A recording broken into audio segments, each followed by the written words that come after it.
Good day and welcome to The Slanted World, your trusted source for in-depth, multi-dimensional political analysis on global affairs. On June 21st, the United States carried out a high-profile airstrike targeting 3 key Iranian nuclear facilities. The operation, spearheaded by stealth B-2 Spirit bombers armed with a powerful GBU-57 massive ordnance penetrator, was hailed by President Donald Trump as a complete success, an action he claimed had totally wiped out Iran's nuclear infrastructure. But just days later, satellite images and independent intelligence assessments began painting a far more complex picture. According to multiple defense and intelligence sources, the airstrikes, though destructive, were strategically restrained. Satellite imagery analyzed by international monitoring agencies suggests that the U.S. intentionally avoided striking the nuclear reactor cores at the Isfahan Nuclear Research and Technology Center, one of Iran's most important and sensitive nuclear sites. The International Atomic Energy Agency, IAEA, in its latest report, confirmed that the 3 research reactors at Isfahan remained untouched. Among them is a mini-reactor supplied by China in 1991, used for neutron activation analysis, a technique with both nuclear weapons and medical applications. The facility plays a crucial role in Iran's nuclear research ecosystem. Sources quoted by Bloomberg stated that the decision to spare the reactors was not accidental. 4 senior U.S. officials suggested that Washington sought to avoid an environmental or diplomatic disaster that would result from attacking a functioning nuclear reactor. Such a move could set a dangerous precedent, invite international backlash, and even violate international law. In contrast, the U.S. strikes hit deeply buried facilities at Natanz and Falkdale. Satellite images from Maxar Technologies, taken on June 22nd, revealed that tunnel entrances had collapsed and new craters had formed in the surrounding mountains. These sites were believed to house advanced centrifuge cascades and enriched uranium stockpiles. IAEA Director General Rafael Mariano Grossi later stated that the environmental risks from the U.S. and Israeli strikes were localized. The 3 targeted locations, he said, contained various forms of enriched uranium that, if destabilized, could have caused radiological and chemical contamination. Fortunately, no major breach was reported. In retaliation, Iran launched 14 surface-to-surface missiles at the Al Udeid Air Base in Qatar, home to a significant U.S. military presence.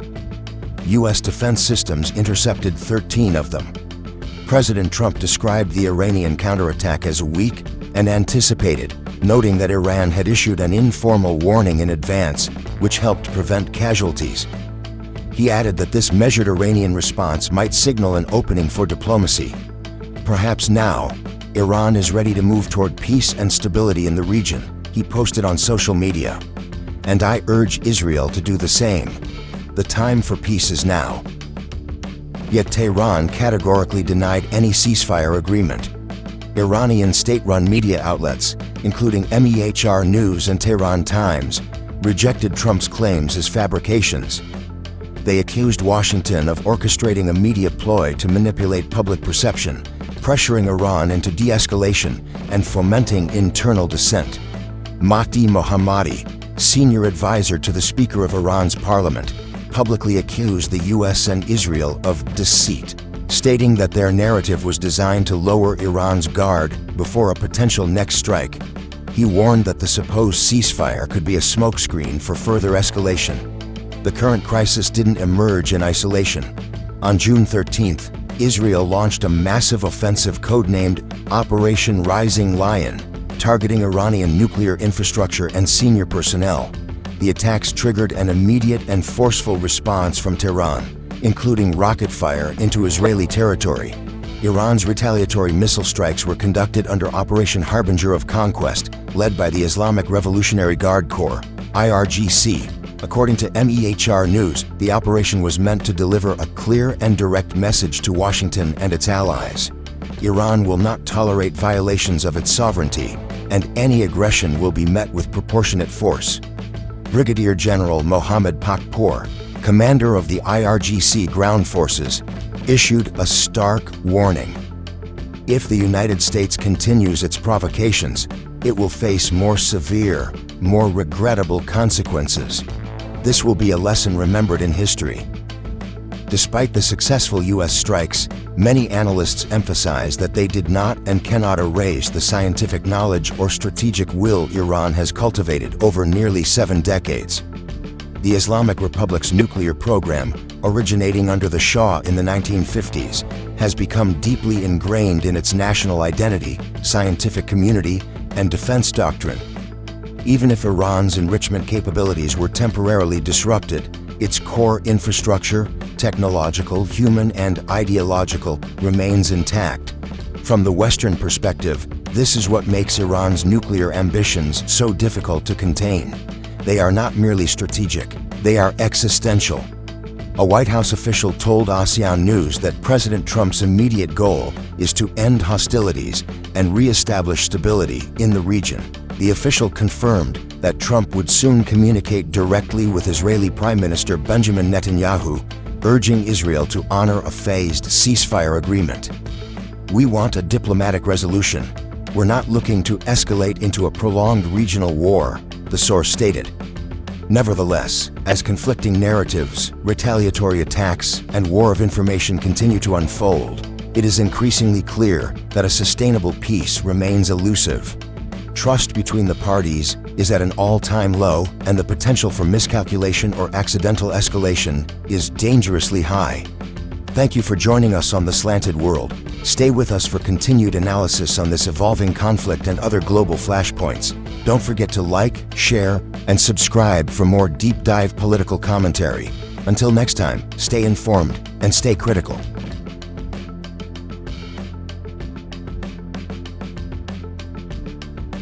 Your trusted source for accurate and multidimensional analysis of global current affairs. On June 21st, the United States launched airstrikes on 3 of Iran's nuclear facilities. President Donald Trump promptly declared a total success, claiming these targets had been completely destroyed. However, just 3 days later, a leaked intelligence assessment, reported by CNN, painted a very different picture. According to preliminary analysis from the U.S. Defense Intelligence Agency, DIA, the strikes failed to eliminate Iran's key nuclear infrastructure.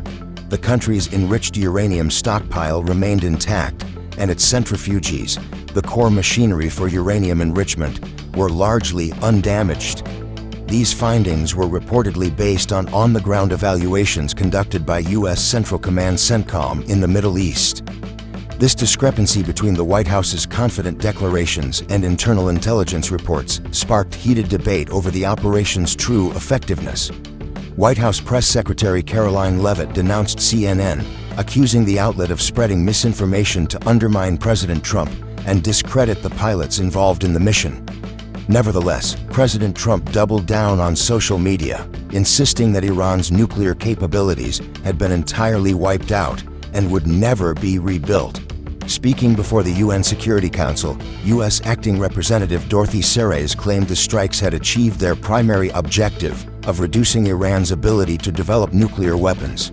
Yet many international experts remain skeptical. IAEA Director General Rafael Mariano Grossi suggested that Iran may have anticipated the attacks and moved sensitive materials to hidden locations. If true, the strikes may have only affected surface-level infrastructure, leaving the core of the program untouched. To understand why even precise airstrikes can't erase Iran's nuclear program, one must look back at nearly 70 years of its evolution. Iran's nuclear ambitions began in 1957 as part of U.S. President Dwight D. Eisenhower's Atoms for Peace initiative. At the time, Iran was a close American ally, and Washington actively supported Tehran's pursuit of civilian nuclear technology. With U.S. help, Iran built its first research reactor in Tehran in 1967. But after the 1979 Islamic Revolution, U.S.-Iran relations collapsed. Initially, Iran's new leadership viewed the nuclear program as a luxurious remnant of the monarchy and moved to abandon it. However, the Iran-Iraq War, 1980 to 1988, especially Iraq's use of chemical weapons, prompted Tehran to change course. The nuclear program was reframed as a necessary tool of deterrence and national survival. Since then, Iran has developed a dual-track program, a civilian component that serves as a symbol of scientific achievement, and a clandestine enrichment effort that can be redirected for military use if needed. This duality lies at the heart of its ongoing confrontation with the US and Israel. While US and Israeli attacks, including assassinations of top scientists and sabotage of technical infrastructure, have inflicted significant setbacks, they cannot erase the expertise, data, and strategic intent that Iran has accumulated. The country now possesses an academic and scientific foundation that no bomb can eliminate.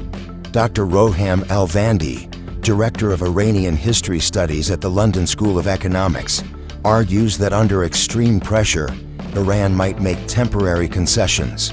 But in the long run, any Iranian government, reformist or hardliner, will conclude that possessing an independent nuclear capability is essential for national security and geopolitical leverage.